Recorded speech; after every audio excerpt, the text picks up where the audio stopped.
I'm Chris Bussing. We have an amazing guest today, Marcus Chan. He's a dual offender. I've had him on before and he blew us away and he's going to do it again. We're going to talk about how to become a $250,000 to $500,000 tech sales earner as an account executive. And Marcus really is the best person to talk to us about it. He crushed his quota for, what was it, 13 years in sales, Marcus? Was it 13 years? 13 years in a row, 12 promos in 8 years. So unbelievable.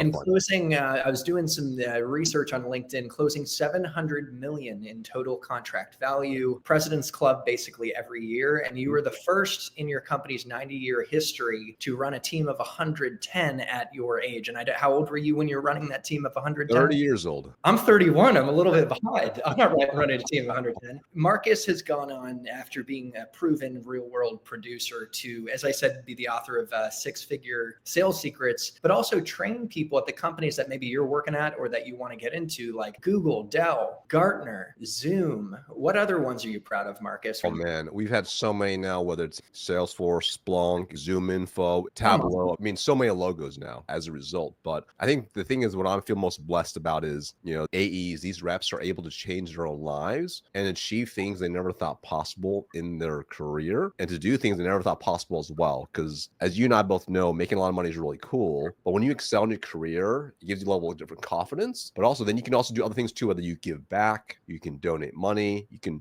buy more time, you can go on vacation, you can take care of your family. That's what's really all about. Absolutely. And so we're going to start off digging into that. So guys, I haven't sold Marcus's credibility. I don't know what else I can do here, but just wanted to set a context for who we're learning from today. Make sure to stay for the whole conversation to get as much value as possible. And don't just watch this conversation. I'd encourage you to watch it multiple times, take notes so that you can translate it into action and celebrate what you learn and your successes in the comments. So Marcus, let's start off by painting a picture of what does this tech sales path actually empower when it comes to helping AEs create the lives of their dreams? Because I saw that was something you put on your profile. It's like you help people ultimately create the lives of their dreams. So tell us about this path and where it can go. Well, before I go on, I think it's important to give you a little bit of context. I grew up really, really poor. I was a middle child of Chinese immigrants, right? And my parents actually were entrepreneurs, had a restaurant, and I grew up working in the restaurant. So I saw my family putting 80 to 100 plus hours a week of working and not making very much money. And that was kind of the opportunity vehicle that I saw them go into. And as I got older, I'm like, I never want to do that. Not only did they work that hard, they were never really around because they were working so hard. So I'm like, okay, how could I join an opportunity vehicle where it can be high leverage? I can use my brain to make money and to make exponential money and do it in a grand way. And B2B sales, tech sales is really the way to get there. And reality is a lot of people, when they go into tech sales, or they go to B2B sales, and they have a decent opportunity to earn a decent amount of money, most of them don't fully maximize the opportunity. So they start working with a company, taking their training, whatever. But the reality is when you look at any stat across the board, the average team has only about 50% people hitting quota at the best, right? So that's a pretty scary stat where most people are actually going to miss their number. What that means is most people are actually never going to fully maximize their potential to make the money they really want to make. And I think the good way to think about this is, let's just say, for example, if you're watching this, you have a 200K OT as your on target earnings. All right. And so that means just hitting your number. Let's call it keep your job number.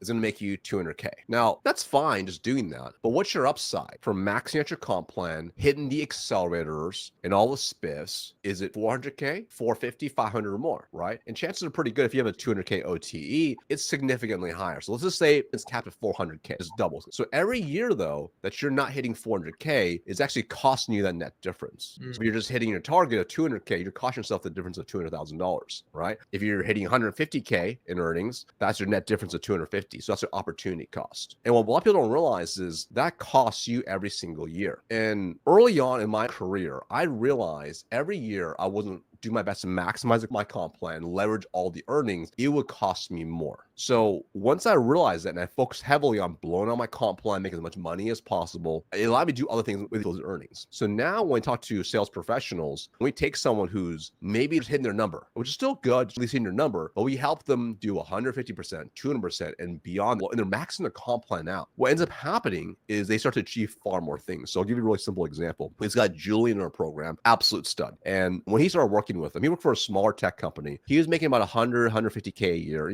every year. Not bad, decent income, relatively young guy. Started working with them. First year made $250,000. So beautiful. So add an extra, call it $100,000 onto his earnings. Great. Pretty much capped out. So really couldn't do more just because of the opportunity vehicle he was in. However, because now he started to increase his skill stack, he was able to go into a different company. So he went from there to a company called ZoomInfo, right? At ZoomInfo, in the mid-market enterprise AE role, his first year, he became the #1 rep at ZoomInfo, and he made over $848,000. Wow. Nice. Exponential now, right? So now it's an over $600,000 more the following year. Now, here's the thing. Money is really cool, whatever, right? But what's really cool when I hear that, yeah. I mean, it's pretty awesome, but like, eyes light up.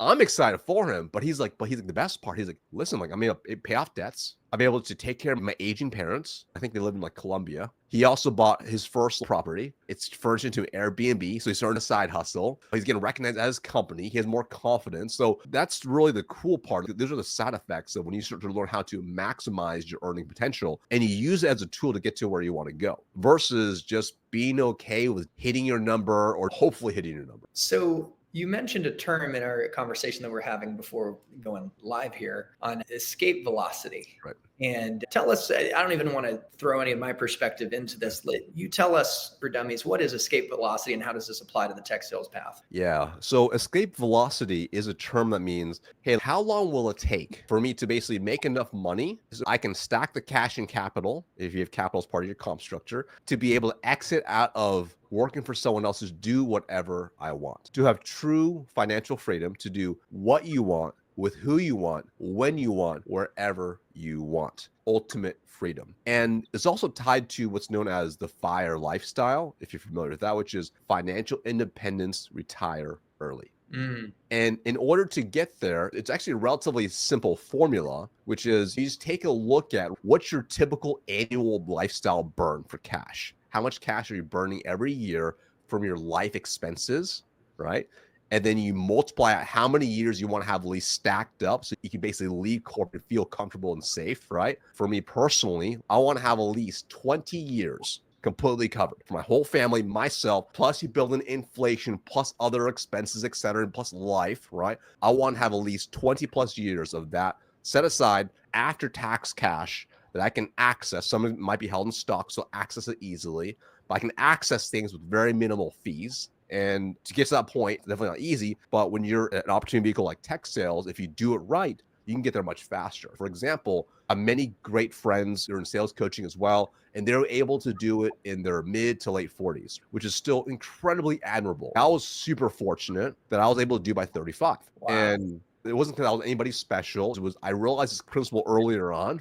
So I started to work towards it with the right habits up front, from skills to how to develop, to how I manage my money, to how I do all these things. Because ultimately, to have the ultimate freedom to do whatever you want is really quite powerful. So for instance, now I've been doing my own thing now for 5 years. I could not do this if I didn't want to, right? But I like to have the choice to do whatever I want. If this is my season right now, great. The next season I want to do something different, I'm gonna do something different. I'll never not do anything, but I want the freedom to just do whatever I want. So that's what we're talking about today, what it takes to earn that freedom for yourself, for your family. And you mentioned some of your friends, and it turns out some of my other guests are good friends of yours, like Kyle Van Voris. Are you buddies with Kyle? Well, I'm friends with Kyle, yeah. Jason Bay. Yeah. And I don't know, man, if the actual situation, and there might be a few others, but because you mentioned a couple buddies that are in the coaching, are you able to share some of the other names? Yeah. Ian Konak is really popular. Okay. Yes, I had him on. Yeah. Ian's fantastic. He also achieved escape velocity early on as well. Brandon Flaherty, a lot of these guys, and maybe the difference was I failed so early on. And I was so terrible. I'm like, I gotta get my act together, and maybe they had better success than I was, or maybe they're smarter than I was, but I think I just realized so much early on, I'm like, my God, I gotta get my act together. Well, 35, right? That was your when you reached escape velocity. Mm-hmm. That's amazing. That's so young. And I'm 31. Mm-hmm. So maybe I didn't manage a team of 110 at this point, but hey, I got 4 years to reach escape velocity. So it gives me some, man. So that's why I'm excited about this combo. There's many directions I want to take this, but I'll try and keep us organized.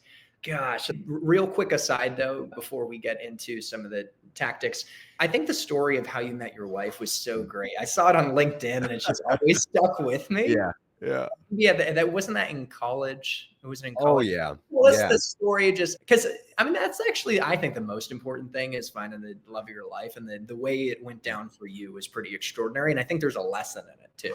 So Oh, for sure. I think one of the greatest life hacks is literally who you marry. I mean, that completely can change your trajectory. So I actually met my wife years ago. This was 2003, and I was in college, and there was one free buffets for like college kids on campus. Kids would just attend, and I was hanging with my buddies at a table, and I see her across the room in the buffet line, and I'm like, "Oh, that girl is super hot." And I asked my buddies, "Anybody know who she is?" Everyone's like, "No, I don't know who she is." I'm like, "Watch this." I'm gonna get her number. Cocky, I'm arrogant. I go up to her. I don't remember what I said, but she completely shut me down and it did not work. Like ice queen to me. I'm like, oh man. So I walk back. My buddies see the whole thing. They're laughing. They're like, what a bozo. And I'm like, I'm not gonna give up. So later on that evening, I see her. I'm like, I'm gonna go back and let me see if I can try again. I go back. I end up getting her number. I'm like, all right, great. Now, over the next year or so, I attempt to call her and text her to hang out. She never responds for a year, for a year. and Not by the like way, every day, maybe like of course. once every couple months, And this right? is the art of follow up, by the way. Nice Right. insight right there. Whether it's Right. dating prospects or actual That's prospects, right. you don't want to overdo it on the follow up. But hey, we got to break Yeah. down though. The second time you did get the number, you made Yep. progress. So do you That's right. remember like what did you say? Were you just like disarming and authentic? I don't even remember what I You don't said. remember?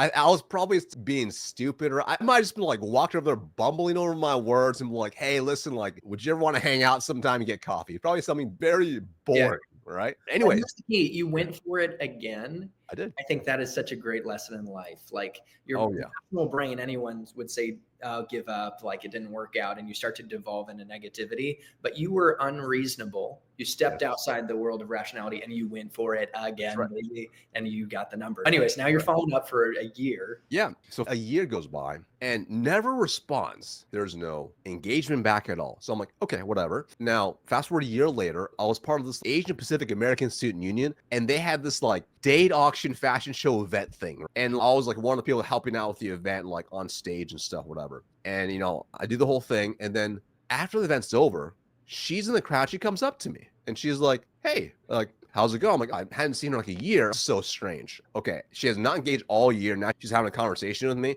I was dating someone at the time, Chris. So I'm like, we're just having a light conversation. Great. Whatever. See you later. Yeah. Fast forward a year later, I see her again in the same place, same event. A year later. Again, I'm dating someone different this time. All right. So I'm like, again, timing is just completely off. You had a girlfriend when you saw her again, and then you had a different girlfriend when you saw her again. Correct. All Correct. right. All right. Now, fast forward to like, I think it was the following summer. And this is like September 2005. I had just gotten back from living in Beijing, China for about half a year. And every year I used to get a new phone number and I'd move my old contacts numbers to my new phone. And I was going through my phone, deleting old numbers. And if you remember back in college, you would like label people's names plus some sort of trigger to help you remember, right?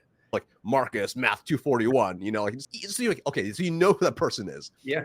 Now hers was Sarah Mo Hot Persian. And I'm like, oh, let's just send a little text. Hey, how's it going? And she calls. No way. She calls. So I'm like, hello? And she's like, hey, who is this? I have a new number. I totally forgot I had a new number when I texted her. And I'm like, oh, hey, it's Marcus Chan. And she's like, oh, hey. I'm like, okay. Oh. I'm like, all right. And she's like, how's it going? I'm like, well, I'm good, actually. I just came back from China, blah, blah, blah. How about you? She's like, oh, I just came back from Spain. I'm like, oh, it's cool. She was working there. And I was like, cool. And she's like, I'm actually moving back to Eugene, Oregon. So that's where University of Oregon is for my senior year. And I said, oh, you know what? I live in Eugene. Hey, do you need some help moving? I'd be happy to help. Oh. Right? That's an opening. I'm going for it. And she says, that sounds great. I'll give you a call next week on Saturday while I'm coming in town. I'll be with my mom. I said, awesome, great. Fast forward a week later, it's Saturday. I'm hanging out with my best friend, Mike. I'm like, Mike, listen, we can't get wasted today. We can't be irresponsible. This girl's going to call me. I'm going to go help her move. I got to drive later. He's like, got it. No worries. She never calls. I mean, you were offering a big value add to help. It was a big free value. I'm just saying, right? So anyways, next day, Sunday, she actually calls me and she's like, hey, super sorry. I meant to call you yesterday, but with my mom around, it was pretty easy. So we didn't really need any help. But do you So I want to get together. I'm like, Hmm. sure. Yes, we can get together. That's fine. What do you want to do? I'm like, okay, what? This is like 3+ years in the making at this point. All And right, you're like kind of detached at that point. 100%, 100%. So then at that point, she's like, okay, let's get some ice cream. So next day I go pick her up and we go have ice cream. And by the way, we're sitting down, just me and her. There's nobody else around. Actually, I wouldn't even call it a date. We're just like hanging out. And I'm like, this is the first time we've actually had a conversation. 'Cause I really didn't know that much about her. We started talking, and all I knew is she was like super attractive. And that's all I really knew. And we start talking, and I find out that she's absolutely incredible. She speaks like 5 different languages. She's like a 4.2 GPA. It's crazy. Yeah, she's like elite of the elite of education, like super smart, super savvy. I'm like, dang, she's smart. She's beautiful. She's got great personality. She's very warm, very charismatic. I'm like, wow, this is almost too good to be true. So anyways, that was the first time hanging out. And fast forward 6 months, we started to see each other more often. And then we started dating. And then long story short, the hardest part at that point was even getting our first date. We've now been together for, let's see, we've been married now for coming on 15 years. Wow, congratulations. That is no joke. So 15 years. it's been pretty cool. But what's interesting is, and her and I've spoken about this too, that it was probably better that early on we didn't start dating. I wasn't the man she needed. Like I wasn't mentally quite ready. I was still wildly immature. I still didn't know what was going on. I wasn't the person I needed to be quite yet. Mhm. So like at that point, when we finally got together, started hanging out years later, I made a lot of mistakes. I was a little more mature, but I had a better head on my shoulders, and my trajectory was more aligned to where I wanted to go. And it really ended up working out well, because then we started getting really serious with each other, and we were able to kind of build our lives together. And we realized we had so many common values. And that was the biggest thing. Like we had some common interests, but most importantly, our values are super aligned. And that made it just really powerful for us, for our relationship, then for our marriage, having a kid and building a pretty cool life together. Gosh, what a good story. It really resonates with me based on where I'm at in my life. And I'm sure it does with others in the audience. We have a range of audience members. Some might be married, and maybe it reminds them of their story of how they met their loved one. But I just think it's special that you recognize now, looking back, that you weren't ready early on. And it did, Right. if anything, that could give some people faith that just stay Yeah. patient and keep growing into the person you're capable of being. But of course, also be persistent. And I feel like there's definitely a parallel with some of the largest deals in sales. Totally. Yeah. Let's just talk real quick about the importance of persistence and, Yeah. and follow up for like massive deals that can lead to Oh. life-changing money. Oh yeah, 100%, right? So I think we all wish that we sold an amazing product that after the very first meeting, they're like, amazing, send the DocuSign, we're ready to go. What's the longest contract? Double it. What's your price increase language? Double it. Let's ready to go right now. That's just not what happens, right? And the reality is we have to always play the long game. The example of my wife and I is a good example, to even the big deals are a perfect example. Because what happens is, when you look at something on a longer time frame, let's say most people look at deals and they're kind of thinking like, okay, I'm looking at this deal maybe in this quarter time frame, maybe a year at best. And my challenge to most people is like, can you look at it a longer time frame? Can you look at maybe a 5-year time frame? Because if you look as a 5-year deal you're going to be working, would you potentially do different things right now instead of what you probably would normally do? And here's what I mean by that. So let's just say you're working a large enterprise opportunity and your quarter's coming to the end and you're pacing to not hit your number. And that happens to the best. It's happened to me. Your instinct might be like, oh, here's this deal. I feel like it's kind of close to the line. Let me go see if I can throw a discount at them to push to close. Now, if you do that, chances are very unlikely they're even going to move forward because of that, because there's usually other reasons why they haven't moved forward quite yet. Yep. If you know it to be a case, but if you're thinking short-term wise, unfortunately, the short-term many sales managers as well is, well, we can give them 25% off right now, do it now. Or we can waive the X fee right now, go give it to them right now, see if we can get the deal to close. And again, short-term wise, it hurts, right? But long-term wise, if you take a step back and say, looking at just quarter, look at the year, look at 5 years, you know it's not the best decision. And what you may do instead, just try to email them with a discount. Maybe what I can do, say it's before, like Christmas, it's like, let me go get them like a nice gift basket and just send it to them custom and just thank them for the opportunity so far without any ask at all. And if you do it from that perspective, you can gain far more trust and momentum with that deal than anything else, right? And I'll give you a really, really simple example. I'm working this deal right now for my own business. The company is a $40 billion a year company, pretty big enterprise company. And the deal was actually supposed to get done in like October. We had legal paperwork, finance is going through everything. I'm like, beautiful. Everything's dialed. I got my economic buyer, I got my champions down. I'm like, hell yeah, we got this dial for year one, what we're going to do, year two, what we're going to do. I'm like, this is going to be a killer deal. Lo and behold, what happens? I get an email. Hey, I've argued every way how it's going to help us, but we're getting a freeze across the board. In fact, even our reps can't travel at all, even see customers this quarter. So we're going to have to put a pause until January, into Q1 basically. However, we've already also built everything you offer into my annual operating budget anyways already for Q1.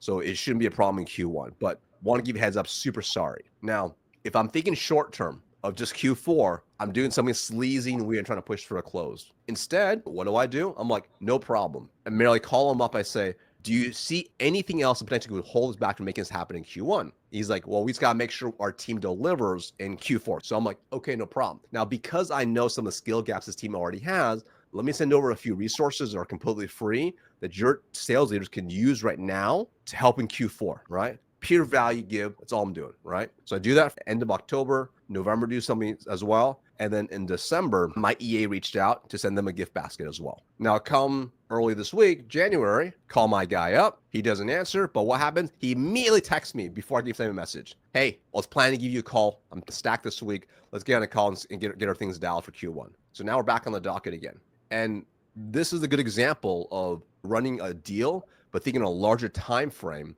So this way you are persistent, but you're also doing the right things as part of your deal to actually add value to your buyer and help make it easy for them to buy.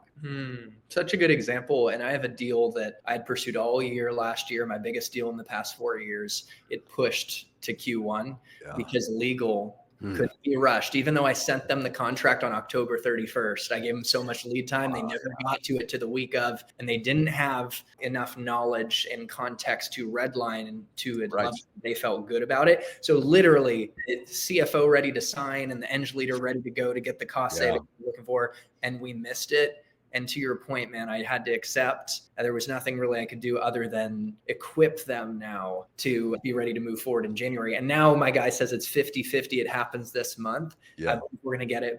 I believe we're going to get it, period. But I feel encouraged by what you shared about playing the long game. And did you get your deal yet, or it's still on the... Still on the docket. I don't say it's done till that payment's in my bank.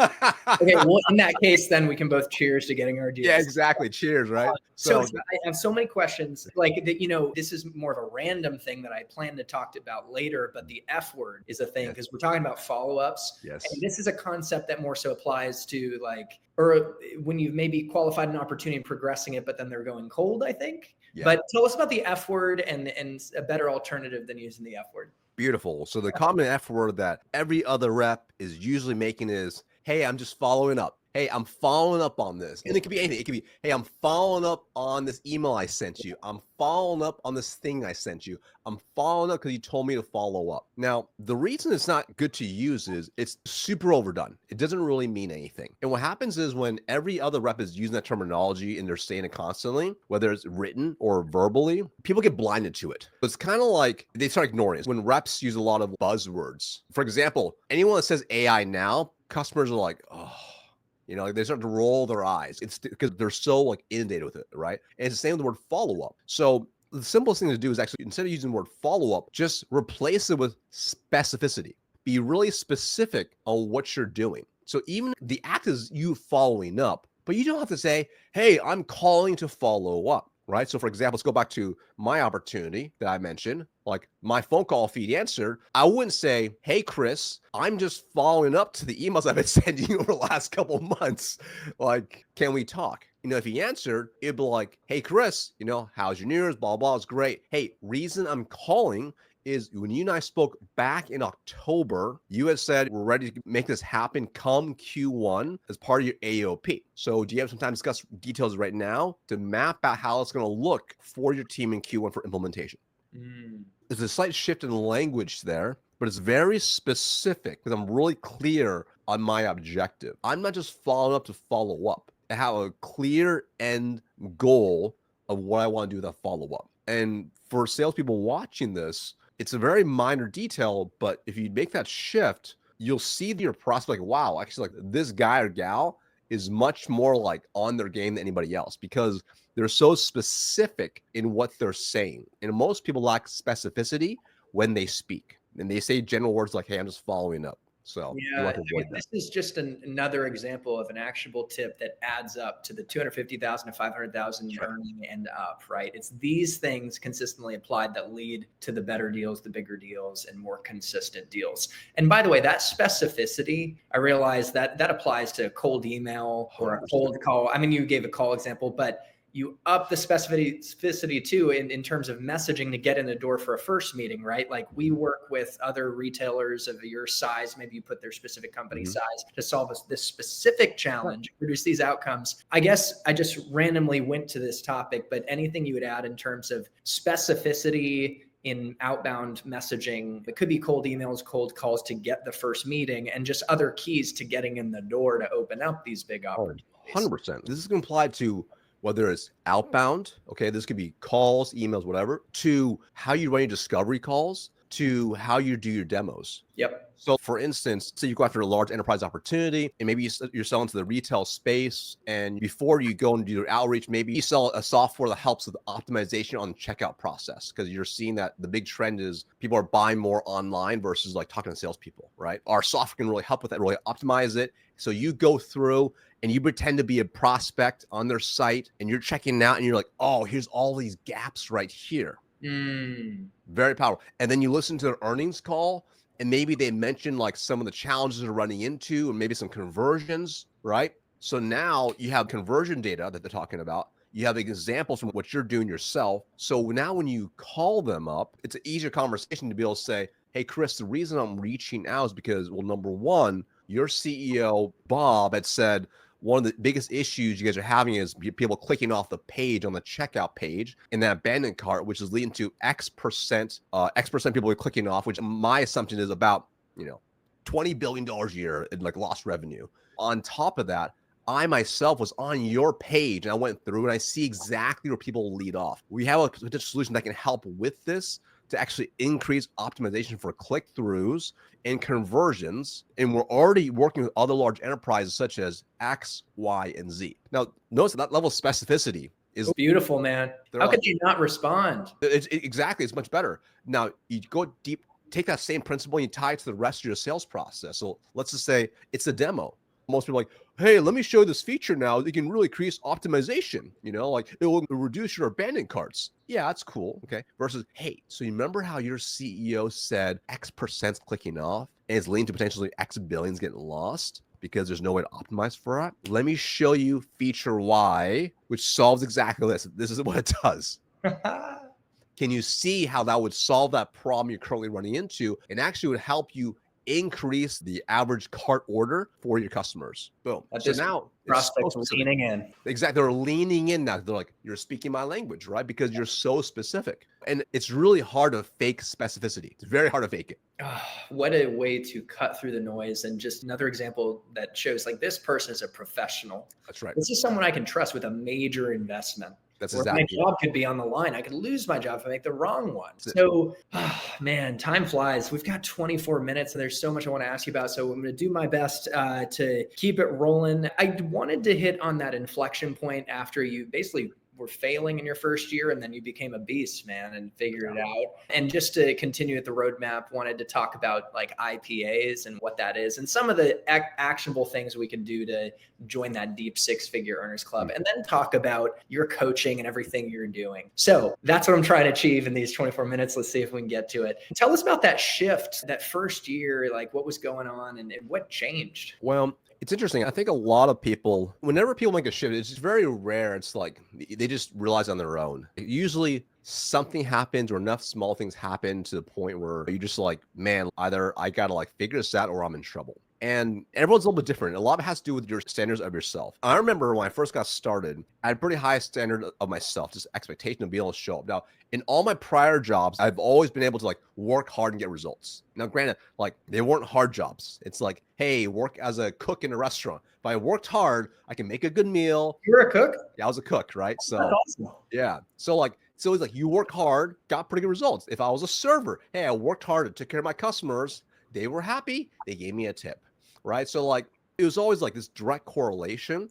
And then once I got into like true B2B sales, selling to businesses, it was like, oh, hard work by itself wasn't really enough. It started to kind of eat at me early on because like my peers were closing deals and I wasn't. That's what it was. My barometer. I'm like, what's going on? I'm new, but when weeks keep going by and they start at the same time as basically me and they're doing way better than me, eventually I have to start looking in the mirror. Now, at first though, I'm like, well, it's not my fault. My boss didn't train me. My company doesn't give me any training. The manual it gave me is written by people who've never done sales before. I have the worst territory. I have the least amount of zip codes. No one's helping me. Oh, the market's terrible because this is 2007, by the way. So the market's starting to go downhill really quickly. This is the worst. Like, I'm not set up to win. And those are all my first internal excuses I had. Now, by 8 weeks into the role, and I was not doing well, 0 results, mentally not doing well, because I'm like, can I even do this? What is wrong with me? Why is this so hard? And I was like, I don't think I can do this anymore. I think I should probably give up and do something else. And at the same point, my boss called me into his office on a Friday afternoon at 4,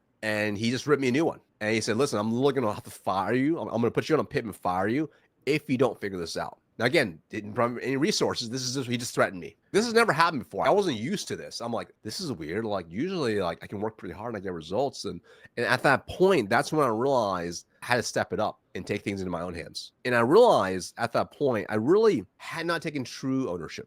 Like, was I really doing everything possible to become the best version of me? The story I told myself was, yeah, I am, but I wasn't, right? So at that point, when I really started to just take my job more seriously, right? Going and reading books. I started to attend events like Tony Robbins events. I started to join coaching programs. I started to learn sales because that wasn't being given to me. And then not only that, like, you think it's crazy, but I would practice. I would role play nonstop with myself every part of the sales process because no one was willing to do it with me. I remember even I was trying to get better at cold calling. I had a 45-minute drive to the office one way. On the drive there, I would role play out loud my cold calls. I'll play both sides, myself, prospect, go back and forth from the gatekeeper all the way through the main person. And I'll give myself objections. I'll give myself like 5 objections, the most common ones. I'm like, and I'll deal with them out loud verbally. And not only would I do it out loud, I would do the exact tonality, the exact pace,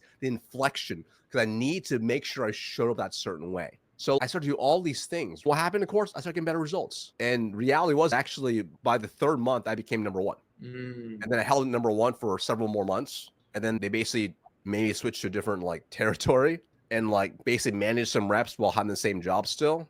And then I maintained my number 1 status still, right? But it was a realization that in order to achieve more, I had to become more. Like, the version of me that got me to that job was not going to keep me in that job.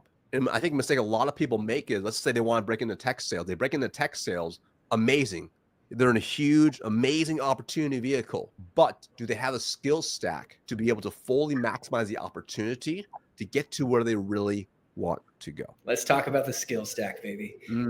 Does a skill stack tie into IPAs, or would you categorize it like because I love that term, IPAs too, but do they both overlap, or are they synonymous? Totally overlap. Because think about it, like, I mean, and there's so many potential skills you have to learn, right? From prospecting, discovery, organization, blah, blah, blah, as part of it, right? But it's about even IPAs, which are income producing activities. These are the things that make you money. And to be really crystal clear, I break it down into 4 key things that are really IPAs. Number 1, generating pipeline. Okay. Number 2, moving deals in your pipeline. Number 3, closing pipeline. And number 4, advancing your sales skills. And those show up in what you do on the calendar. Anything outside of that is just noise. And I think a lot of times what we don't realize is if we were to track our own time and pay close attention, very rarely are we doing these IPAs at the level we probably think we should be doing it. And what you really want to be able to do is like ideally have like 80% of your calendar or more show IPAs. So that means you have prospecting blocks, you have discovery calls with prospects, you have maybe legal calls or just demo calls with prospects, negotiation calls. Those are actually moving the needle on deals, or you're studying, improving your sales skills. By the way, you illuminated the fact that practicing is really important. 100%. It's almost like another thing that is a great way to learn. I guess that's the final IPA. 100%. So you're not just reading books and that you are doing trainings. It's That's right. important that you're actually practicing like a crazy person in the car, talking to yourself in multiple tones. That's I right. love that, man. And you know what? I today was walking through a presentation deck a few times. I'm going to do it after this. And I just feel very encouraged that that's what you need to be doing. But is there any particular IPA that you might want to dig into? I bet they're all critically important, but is there one in particular that you might want to double click into? So they're all vitally important, right? I would say it depends on where you are in terms of your territory development. For instance, let's just say you join a new company and you have no pipeline. Oh, that's a good place to start, man. Yeah. That is. Yeah. So if you have no pipeline, you're really not advancing deals forward. You're not closing deals, right? Your number one focus has to be generating pipeline, right? And again, that's one of the 4 components of the IPAs, right? For example, to make it super tactical, what that actually means is like, okay, if I need to generate X pipeline, you do your math to figure out what type of outbound you need to do. So maybe calculate, okay, I need to have at least 2 hours of outbound a day. All right, so just call, for simplicity's sake, we'll call it 2 hours of cold calling and 1 hour of email. Great. So really, and by the way, so you separate those two. Is that for productivity purposes rather than mixing them? 100%. So whenever you context switch between calls to emails, etc., what happens is you have attention residue bleeds over from one task to the other task. Versus if you're on calls, you can like boom, boom, boom, boom, boom, boom, boom. Right. Okay. So you'll be really consistent with it. And I have to chime in again. How do you know that you're targeting the right companies and contacts? Because I know that they're not equal. So you have these blocks of your 2 hours of calling, 1 hour of email, but how do you know you're going for the right ones? What's your criteria? Beautiful. The first piece is ideally, you want to be crystal clear on your ideal customer profile. All right. So you want to know exact things about them. So not just like the common demographics, but ideally some sort of psychographics, like their levels of pain, issues that they're running into. And then what you want to think through is if you're going to tiers 1, 2, and 3, depending on what type of data your company provides for you, ideally, the hottest prospects are ones with some sort of trigger or buyer intent. For example, if your company has a tool like 6th Sense, then you might have signals showing you, hey, a CTO from this company is clicking around your site on these pages. That's a pretty high intent signal. Okay, depending obviously which page it's going to be, right? So I'm always thinking like your hottest prospect should be like the right ICP, the right target market, the right use cases, the right use that you can solve for, and then some sort of buying trigger. Those are like the ones potentially in the active market on the hunt already to be looking for a solution or something. Those are the best ones. And then you can go down to the next level, which is maybe there's no necessarily immediate trigger, but there's still the right ICP, and they also have the same use cases. Then you can kind of go down to the worst ones if you will, more of the searches, right? In the perfect world, you do a good enough job with the top stuff that you don't have to go to the bottom ones where it's just a general search because those are usually the least effective, all right? So make sense so far? Good? Absolutely. Keep rolling. Keep rolling. Beautiful. So let's talk about the IPAs. You have your dedicated blocks. So you're, all right, I need to make sure I'm filling the funnel up. I got 2 hours of phones, 1 hour of email, and it's set in your calendar. So now you know that's your IPAs, right? Again, Professor Marcus.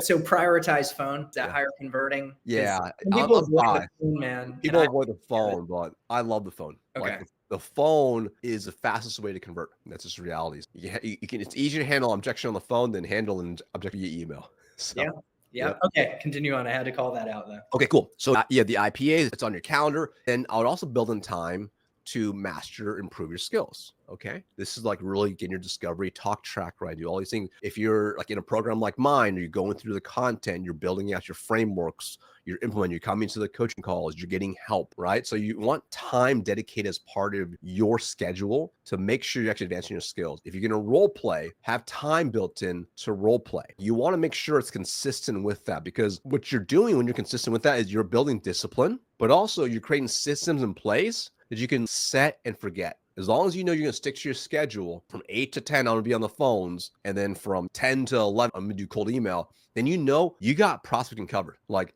it's unlocked. You don't have to worry about that anymore. And that's how you get really, really effective. Now, over time, as you start to develop your territory, you probably will start shifting a little bit. Or maybe instead of having 5 days a week, because now you have more meetings and stuff, depending on what you sell, right? How many meetings you might have. Maybe now it's twice a week, right? Or maybe you're breaking up to daily stuff, or maybe smaller blocks, right? Maybe it's like an hour each day on the phones and then half an hour email, and it's broken up in blocks, right? But the key is having that consistently built in your calendar as part of your IPAs. Because what's going to happen is as you're booking more meetings, which will be IPAs, those will be on your calendar too. But what you have to be really careful of is, especially when you're new into a company, is meetings start to pop up and show up on your calendar that you maybe don't want to go to because they're from your company. They're not a good use of your time. People just invite you to random meetings for whatever reason. So this is where it gets hard for a lot of new salespeople. They're like, I should go to every single meeting. Well, do you need to? Or is it optional? Ask your boss, hey, I got invited to this meeting with RevOps about whatever. Like, is this required for me to go? Like, what's the objective of me being on this meeting? Like, it's okay to push back and find out why you need to be on certain meetings, because your goal is you have to protect your time. Because the more time you could spend selling, the more money you're going to make. And I think the Salesforce stat is like, I think the average reps is maybe 37% of the time selling, which is crazy because selling is the number one way you excel in your role, make money. One of the key sales activities, one of the greatest, the epitome of selling, some might say, is the discovery call, because it can set the tone for the whole opportunity engagement. And so I know we're limited on time, man. By the way, for the audience, like, Marcus is actually sick right now and he's showing up like a beast. So let's acknowledge him for that. Oh, thanks, man. So maybe I'll try and fit in 2 questions. Gosh, okay. Like a tip or 2 on discovery. Perfect. There's many tips on discovery, right? But I think most people have a good idea in terms of what to ask on the upper level. But I think a mistake a lot of people miss is actually in the follow-up questions. So one super simple tip is whenever someone responds to your discovery question, they give you a response. If you say like, hey, why do you guys do it this way? And they say, oh, well, the reason we have our website optimized this way for the checkout is because of X, Y, and Z. Most people are like, check, you got it. Now, instead, use this really simple framework I call RIM, which is what's the relevance, what's the impact, what's the motive? What's the relevance, what's the impact, what's the motive?